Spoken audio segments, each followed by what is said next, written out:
Yo guys, welcome back to the channel. We're back again with a brand new video, and today I'm going to be doing a Lure spy breakdown for you guys. Now I have done a spy mission video in the past, and I'll leave the link to my entire Steel Path series down in the description below if you want to go check that out. But in that mission I showed you a few frames, a couple of builds for those frames, and then showed you using them in spy missions, but not Lure spy. And I know that a Lure spy is a lot different to your regular spies, so in today's video I'll be showing you a few frames that you can use, some builds for those frames, and then show you going through each spy cache in the mission to make it as simple and easy as possible for you so that you guys can complete it yourselves. But as always, if you're going to enjoy the video, be sure to drop a like, subscribe, comment, all of that good stuff. I hope you enjoy, and let's get into it. So as always, we're going to go through the focus school now. So in this case, you don't actually need a focus school if you have a certain mod that will go through in the builds. But if you don't have it, then the focus school you'll want is Generic. And the reason for that is because of the hard spring and the well spring. These are going to basically give you a passive energy rate for a certain duration that will allow you to gain energy whilst you're just maneuvering around the map, getting to the different spy caches, and allow you to keep casting abilities once you either get to the first spy cache and through it, and then going to your next one and the next one. Now, the passive for this, Energy Pulse, can also be useful. In the case that you find a stray kill or a storage container that gives you an energy orb, you will get 50% additional energy over 5 seconds. Again, allowing you to cast even more abilities, get through the mission, get your rewards, done. Okay, so a couple of operator arcanes that may be able to help you in this mission. The first one is going to be Magus Lockdown, which when you void sling, it basically holds the enemies or enemies in place for 4 seconds as long as they're in range. Now this is going to be quite useful when it comes to those 4 enemies that you have to kill in one of these spy caches. But for the ones that have overguard, you will have to remove that overguard before this can be activated on them. Depending on whether you have a rank 0 or rank 5, get to a certain distance between you and the target, and then sling to put them in a completely stationary state. Now the other arcane that may be able to help you is Magus Elevate, which when you go into your operator can give your Warframe 300 health. Now again, depending on the rank that you have, this will give a certain amount of health to your Warframe every time you go into your operator form. Now alternatives to this that have been used are Magus Repair. Alternatively, you can use Magus Nourish and Magus Replenish. Okay, so now we're going to talk about some of the recommendations I would give to make this mission as easy as it can be. Now, just before we get into this, if for any reason you don't like my recommendations or you don't have any of the frames, then realistically you can use any frame that you want.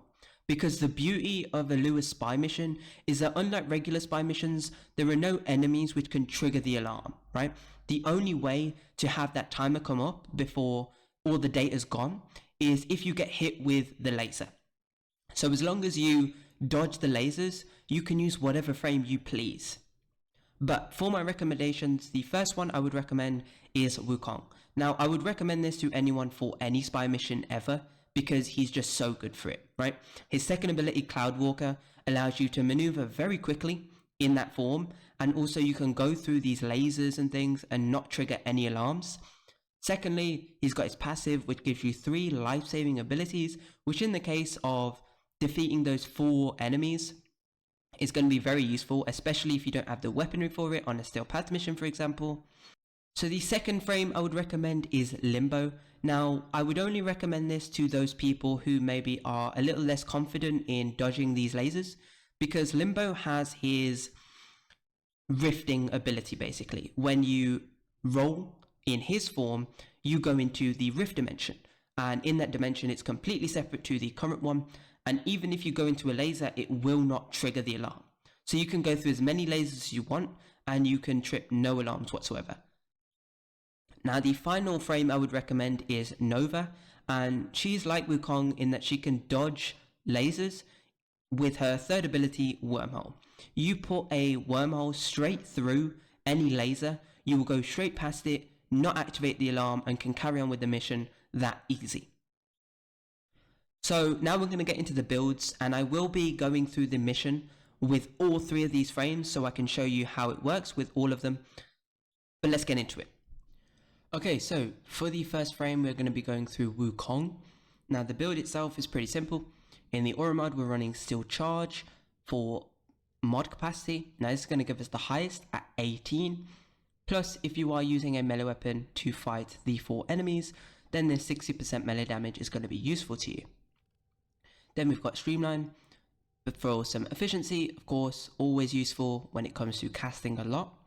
Then we've got Prime Flow to maximize our energy, and then Preparation is going to be the mod I was talking about in the Focus School segment, which is going to allow us to maximize this energy at the very beginning of the mission, so we don't need to faff around with Zeneric. Although, if you don't have this, because I know it is an arbitration mod, you can use Zeneric in its place.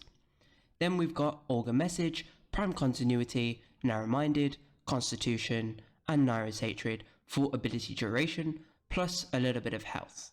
Now this is going to give us a total of 302% duration. Now you can increase this further with some Crimson Archon shards, and as one of the Arcanes I'm running, Molt Efficiency. While your shields are active, you'll gain ability duration per second up to a maximum.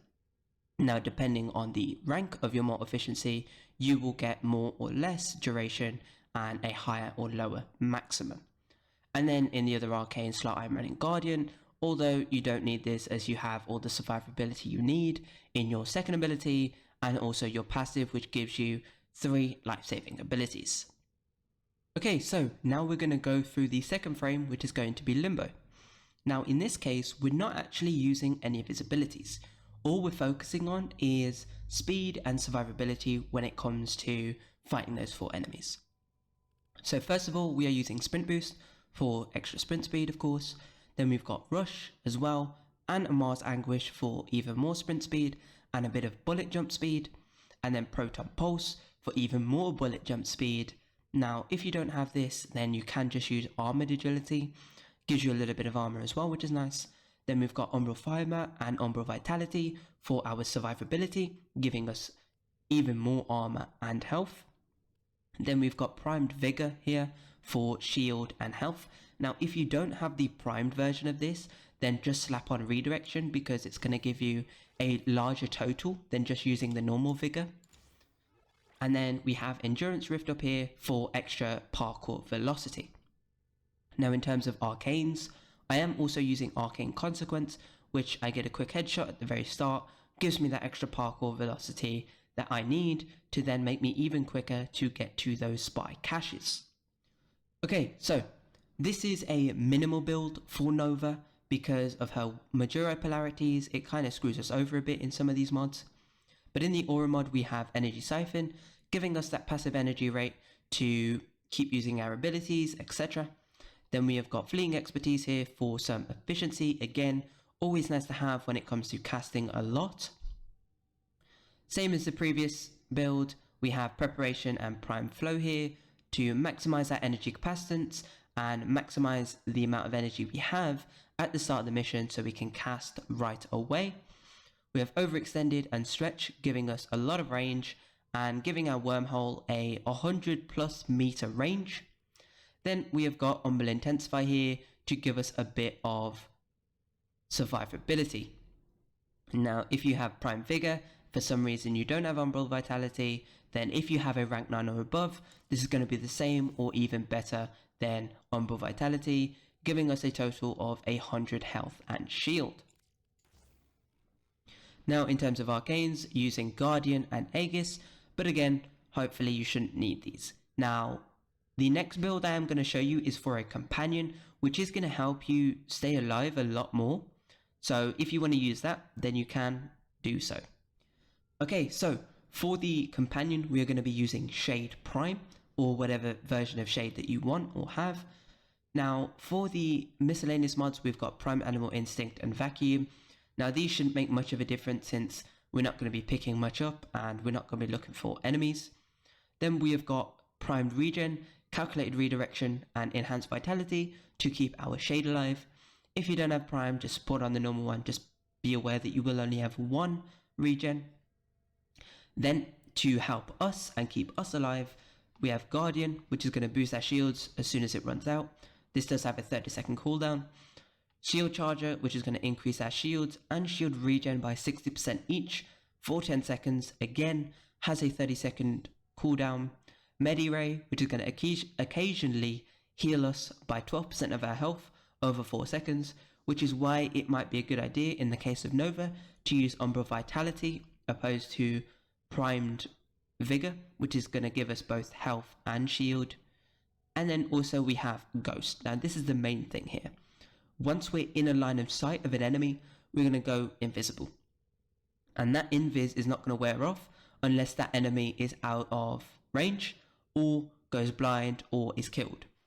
So once you get into the mission, if you don't have preparation, you will just use your generic. Then you will start the mission. And as you can see in the top right, I do have Molt Efficiency at 12%. Okay, so once you're at the first one, you simply hack the first console and you will enter this large room. Now as long as you don't hit any of the lasers, you're all good. So you will go to the right up here first, and as you can see I go into the lasers, nothing happens. So we want to go down here and you will find this rift. Go through it. So once you're through it, again you want to go through the lasers without hitting them and activating them. Then go to the second floor. And here is where you'll find a pressure plate that is lit up, and this is where you want to go. So once you hit this pressure plate, the door will go up, the lasers will go away, and you just have to get through in time. If you don't, they will close, the laser will come back up, and you will be able to try again, since if you are using the recommended frames, you can just make your way through without activating them. So you head on, activate your Cloudwalker, whatever it may be, and make your way through. Then go to this, hack it, and you've got it. Then a rift will spawn behind you, go through it, and make your way to the next one. Okay, so for this second one, this is what I like to call hit the button. So what you want to do first of all is hit the button. Then you'll make your way through here, and you will go through this rift. Now this is where the actual spy will start, and these are the 4 enemies that you will actually fight. Now depending on whether they are Eximus units or not, you'll be able to take use of your max lockdown if you are using it. First of all, activate this console, and then you will come through here. Now in this section, all you're going to do is latch and shoot. So first of all you just shoot, then you will latch, shoot, latch, shoot, latch, shoot. Find the right timing here, go through, latch, shoot, latch, shoot, and the final one, latch and shoot. Then this door will open if you want to grab some loot, whatever, but then we want to carry on. So let it go past, latch and shoot. Go to the next one, latch, let it go past, and shoot. Then go to the next one, latch and shoot, then go on to the final one, and latching will open the door for you. And you make your way through, and this is where you're going to fight those enemies. Now here is where you want a good weapon. But also one thing to take note of is you can take advantage of the mercy kills if you don't have that great of a weapon, because it's just going to allow you to insta-kill them all. So what is going to happen is you'll fight the Mower first, then the Ancient, then the Nullifier, and then the Grineer. Now also note that this circling thing here is going to electrify you the whole time. So let's go on and just kill that one, then it's the Ancient, kill that one, then it's them, kill that one, and then finally, and then you can take advantage of the Mercy. And then this door will open over here, and it will allow you to hack the console and get the second cache. And then all you want to do is make your way through this rift to get back to the normal world and go to the next one. Okay, so in this final room, you will enter through here, and then you firstly want to go over here, right? So hit the button and make your way through into this portal. Then you hack the console, and you'll make yourself into the bigger room in the nicer dimension. Now, we're not going to be shooting up there, but instead we're going to be going over here to this console and hack it. Then we make our way through, and through here. Now, this is a time trial, but you can bypass this one by just going through the gates. Like so. Then we go through here. Now this time trial we will have to do. So we step onto the plate. There'll be a delay shortly and then it will open. Then we make our way through. So go on, short delay, go through. Just keep going through straight, then to the right and curve around, and we'll enter this large room here. We simply want to go into this rift. Then we will go over to here, through these doors, but do not go here. Okay, we're going to go through this rift now. Now again, we're going to have a similar time trial. We step onto here, then we're going to go around here. Now do be careful of the slow if you are using other frames. Curve round and we enter this room and we stay here. So now, once we activate this, basically this button here will have a portal on it. It will go across and we will want it to capture this. And then we will enter the portal ourselves. So we hack it, portal, hit the button, portal goes along, grabs it, and then we enter. Then the portal goes there, shoot it, we enter over here, and then we carry on going, enter this rift over here, and we're done. We find the console, hack, and boom. Then we enter this rift over here, enter the normal game, and then we make our way to extraction. Trigger the alarms now, and they will start destroying the data. 10. Be on the lookout for increased security measures. The target console is nearby. If you trigger the alarms now, the enemy will start destroying data.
And that is it for today. Thank you all for watching. I hope you enjoyed. If you did, consider liking the video, subscribing to the channel. I hope you all have a great day, and I will see you in my next video. Peace.